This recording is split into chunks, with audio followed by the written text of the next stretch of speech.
చిన్న వేసుకొని బాగానే పోయి వచ్చినాయింది. హాయ్ ఫ్రెండ్స్, అందరు ఎలా ఉన్నారు? బాగున్నారా? ఇగో ఇది 1 మంత్ సామాన్ లేదు. మాకు 1 మంత్ అనుకొని వచ్చినాము, కానీ 1 మంత్ రావు. అందుకే ఈసారి పట్టు వత్తుకుంటుండే. సో 1 మంత్ వస్తే అనుకుంటున్నాం, కానీ 1 మంత్కి రావు. ఇగోండి, దీనిలో 4000 చిల్లర అయ్యింది.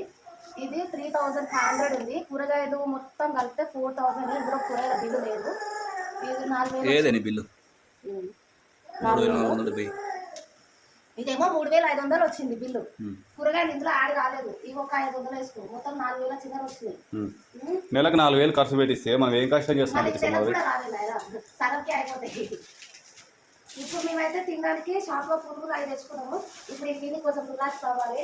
మా మాధవ్ అయితే చూడు, షాప్ అది కూరగాయలకు కిరాణా షాప్ పోయినప్పుడల్లా పునుగులు, మిర్చీలు, ఎగ్గు బోండాలు తెచ్చుకుంటారు. ఇంకా అన్నం తినాలి నైట్. ఇప్పుడైతే రిలాక్స్ అవుతాయి. ఇవన్నీ రేపు చదివితే ఇప్పుడు ఓపిక లేదు.